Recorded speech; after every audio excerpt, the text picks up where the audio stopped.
there's a Nicki Minaj Lotto conversation. What was it? Well, how did it start? Lotto said something that Nicki felt a way about, like, Do you know you what know, she said? like something like that. Basically, over the last 10 years, there was only one woman. Like there was like, for some reason, the way it sounded like the way Nicki took it was like she was saying like Nicki didn't allow her to allow anyone else to thrive. That's how I took it. Nicki didn't allow anyone else to thrive. Like Okay. that was implied in something Lotto said. Right. And then this came out. Yeah. I've done nothing to you. Yeah, you are. Something that is clearly delusional. It's delusional to say that other girls are flourishing. Something that's stupid and misinformed.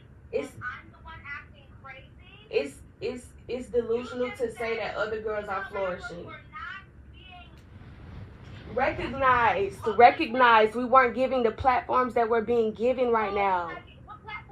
And I give you props all the time in every other interview for opening the door for that to be a possibility now.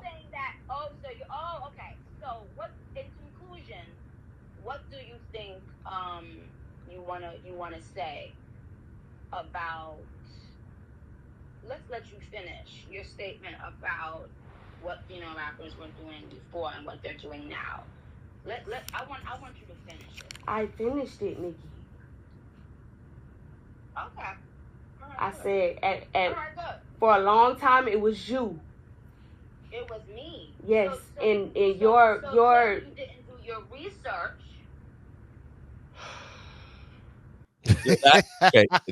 That feeling, that exhale, that sigh.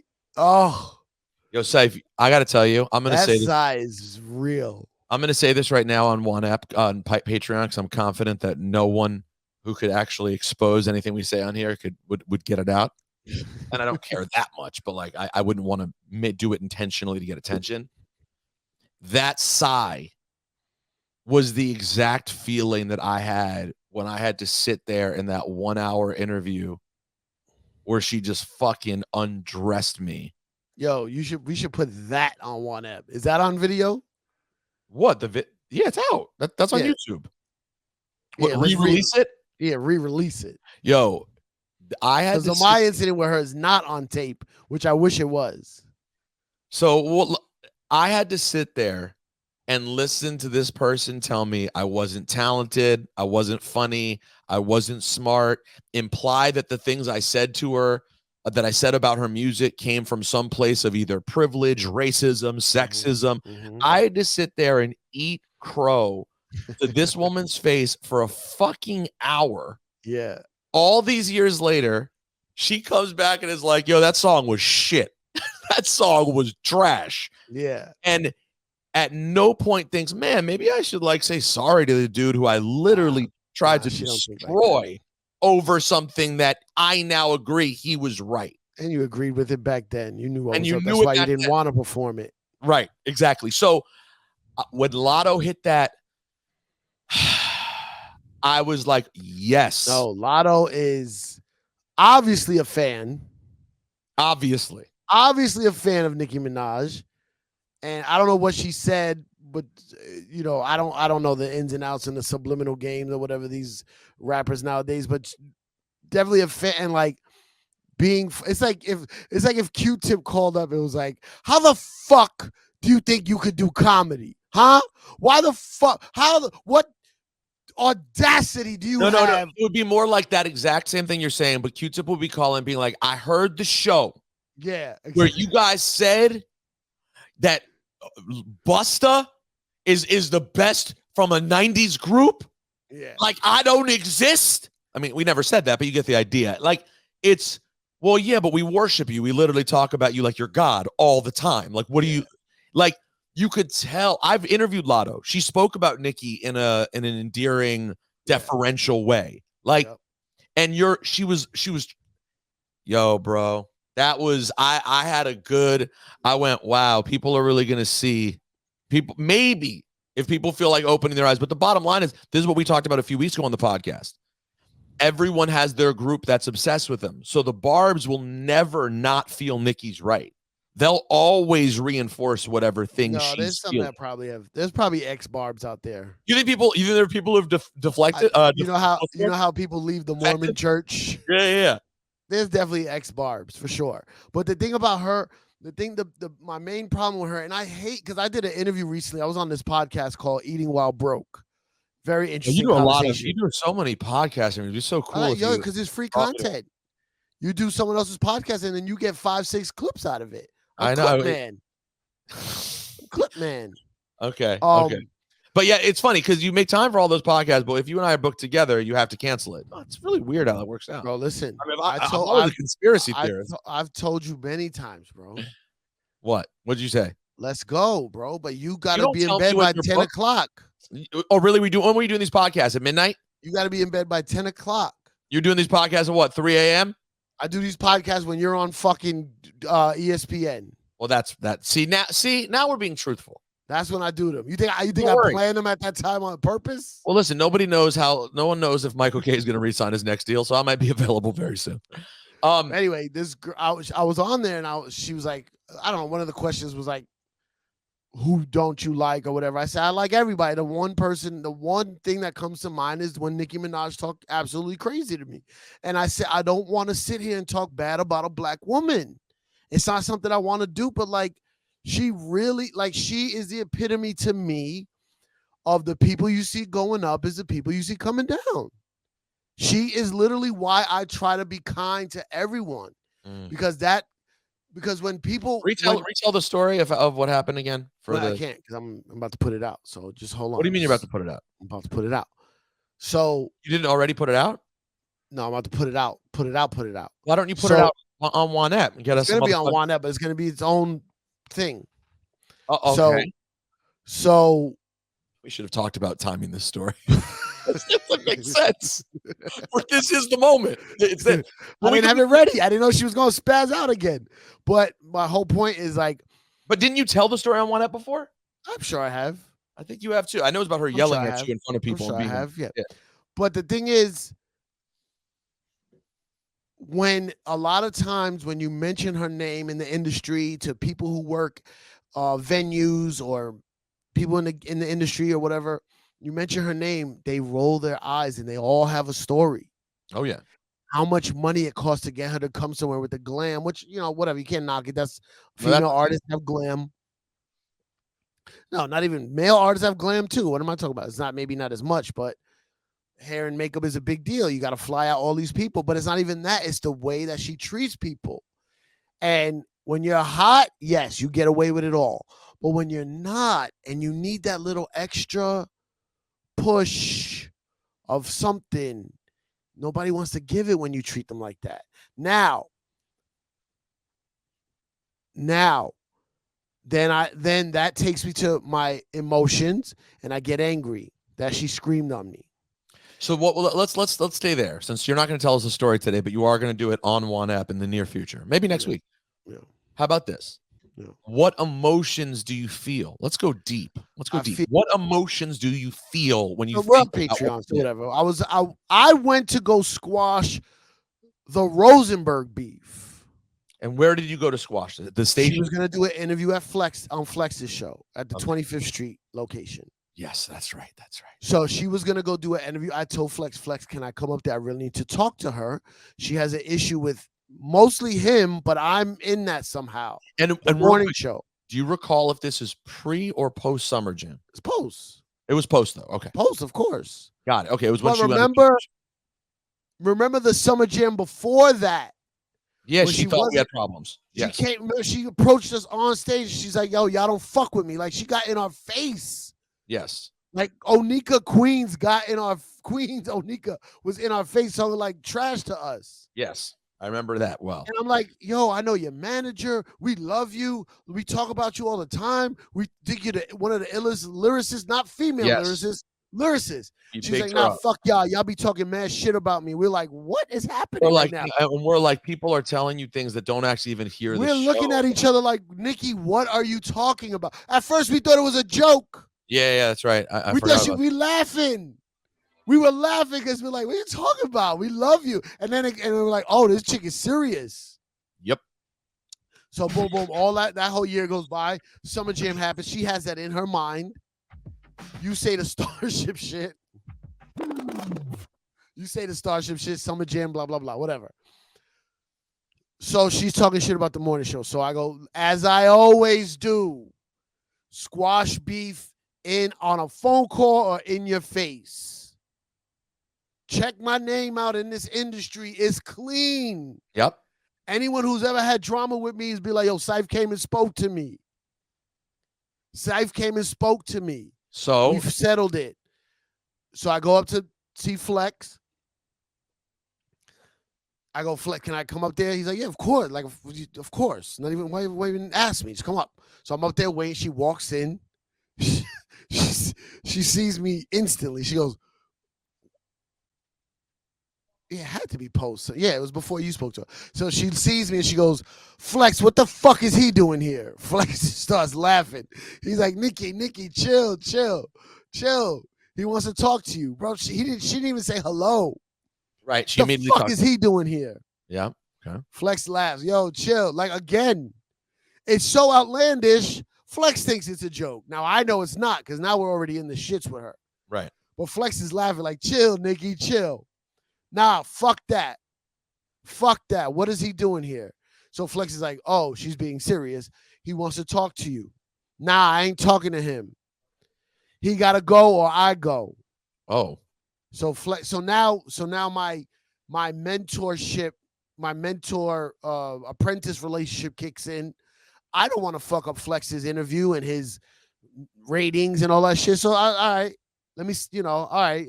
She's like, he go, I go. So I go, all right, I'll leave. She puts up 5 fingers and she goes, 5, 4, 3. So now I have to scurry. So she doesn't leave. Wow. And I walk past her and she goes, bitch ass. And I was like, oh shit. So only like whoever was right behind her, which is probably like a security, heard that. So now like security's like tense because Nicki's screaming at somebody and then cursing at him. You know what I mean? Oh my Lord. So then I go by. She had a new manager at the time, not the one we knew from the previous Summer Jam, who I knew this manager very well. Okay. He didn't hear what happened. He just saw that I was running out of the room like a bitch. He's like, what happened? I go, yo, your girl just fucking threatened me. She just not me threatened Flex, screamed on me. He's like, what? What the fuck is going on? Anyway, whatever. So then the time she comes up to talk to you and Ebro was on a weekend. I wasn't around. Yeah, it was July 4th weekend. Pre-recorded it or whatever. Mm-hmm. So then y'all squashed the beef.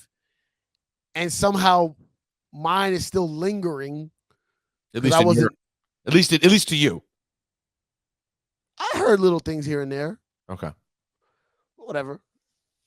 Anyway, what was my point? We were trying to get to the emotions you feel. Yeah. So I felt okay. Yes. So I feel embarrassed. I feel like a little hatred, like a bit of anger coming out, where someone just like purposely plays you. And then I never remember that she said the bitch ass N-word part. Oh yeah, you walked by, whispered it like that's like I run this shit. I'm so hot. Flex is gonna kick his man out, and you know what? Flex might have not kicked me out, but I didn't want that to. You didn't even want to have him make a choice, right? I asked him if I could come up and talk to her. He said yes. I'll step out. So that's my initial reaction: hatred. Fuck this bitch. Da da da da. Then I go into my therapy mode. Here we go. She's fucked up. She needs help.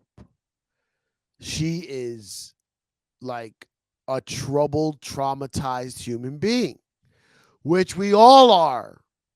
That's in part. One way or another. Some more, extreme than the other.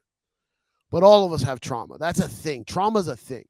You're on. Yes. You hear yourself talking? Nick's listening. I heard myself talking. Yeah. Hey, Nick. No. So. Oh yeah. Go ahead. So I wish I could help her. You know what I mean? Oh, I wish I could help her. You can't, and she would tell you to go fuck yourself for thinking that she needs it. She probably would. And by the way, this is my problem. It kind of circles back to the Kanye thing, though. That's what I was about. Everybody has problems. When you make the decision to never try to make it better, like, you know how many bad experiences Nicki has had with people in this industry over the years? It's crazy. Yeah. I just went silent 5 years ago. I just was like, I'm not ever going to do this anymore. It doesn't behoove me. So I don't want to be the guy who's still hanging on to this one moment from 2012. Like, I already hear about it enough. Yeah. But I've been sitting here waiting, just like, oh, we'll see how it plays out. Because your experience is not unique. Nicki's like Kanye if Kanye was much sharper and less and had more social intelligence. Yeah. Right. Oh, Kanye doesn't. Yeah, he's too crazy. Right. He doesn't have emotional intelligence. She does, and she's really sharp. And wait, do you think that's emotional intelligence? I don't think it's emotional, but she's able to express herself. She's much more of a manipulator too than Kanye. Kanye is just like blah. No, yeah. But yeah, basically what you're saying is, if I read what I think you're saying, it's that Nicki is actually worse in the sense that it's more thoughtful. She's aware of it and she's just does it. Listen to her in that conversation. I just listened to it. Oh, I mean, she's playing on words. Oh, she's really working, and that's why she gets so exasperated. Is because she knows I can't even say anything. It's like when you had the interview with 50, right? Where like you were out sort of gunned by 50 because he's like every word I said, he would like say something back, and I'm like, well, I didn't mean it that way. And then it's like, all right, let me go to the next thing, and he's like, but you said this, and I'm like, okay, I didn't know we were competing in this conversation. You know what I mean? That's like what she was doing to Lotto, and Lotto was just like. So, Cipha, what was the feeling you had when you saw the Lotto audio came out? That's your brother put it in a good way. Like she does, like, you know, like fighting with Nicki is like fighting with a girlfriend. You know what I mean? Like she takes certain pieces and twist, because even like because she says it like she mirrors her. Like she must have watched a masterclass or something. Because Lotto says, like something about other platforms, and she goes, what other platforms? What? Do your research. Oh, I love to do your research. And you're like, do my research on what? What are you telling me to do? What didn't I do research on? Right. But it's like, it suns you, and it takes you off your fucking, what's the term, like when you're not on your heels or whatever, you know what I mean? Like it makes you she makes you uncomfortable. Yeah, and it's like it puts you on a defensive of something you didn't even think was something wrong that you said, so you like start questioning yourself, and when you're thinking about I say? She slaps you with another one, but she's like, no, do your research. Apparently you don't do your and you're like, no, this has nothing to do with research. I'm telling you. Listen, it's sort of a lot of platforms where people have blown up lately that weren't around 10 years ago when you blew up. Right. What were you saying, Nick? Oh, it's sort of the way people are online all the time, particularly somebody who you and I speak a lot about, right? Where they always got to tell you in some way that they have more information than you do. Right. If there's always a put down. But the thing with Lotto is like, I got the sense that she was like, yeah, I'm not doing this. Like, I know that I'm right, and you're playing this game with me, and you're gonna make me feel stupid. And that's why I'm recording it. I'm gonna record this, and that's why engage. And then at the end, Nicki's all like, didn't it sound like she was about to be like, I'm gonna bury you, and then decided not to say it, and then just ended I don't remember. Is that what you heard too, Cipha? Yeah, she definitely like got off the phone before she said something too much, but everything she says is too much. But in her mind, she was about to say something that was too much. It just seemed like. I just wonder if people are ever going to like acknowledge the elephant in the room, which is that the lack of unity that everyone seems to believe exists among the women in rap all starts at the head. It all comes down from the top, and Nicki's at the top. Like that is what the whole thing is. That Kendrick line that he has in that song where he's arguing with that girl, it was why R&B girls can't come together, whatever. That's rap too. Like, and then like, but see now, if you say this, we're talking bad about women. You know what I'm saying? That's how it goes nowadays. No, I think in this case, Cipha, where you have specific personal situations that you can describe. No, I'm saying yes, I can discuss my 2 instances personal with Nicki, yes. But when we start talking about female rappers don't get along and can't come together, now it's like I didn't watch even your mouth. No, but you're saying that it's a particular reason that, Right. that there's somebody at the top who's intentionally sort of what's the word, like creating like divisiveness so that she always has like the plurality of support. And can I also add, like, it's very on some level. Come here, Bear. Come here. Come here. It's on some level very. There's some connection between the way 50 handled things and the way Nicki handles things. And I say all of this to say. So you saying Queens motherfuckers is grimy? I am what I was about to say. It comes back to this, you weird ass Queens motherfuckers yet again.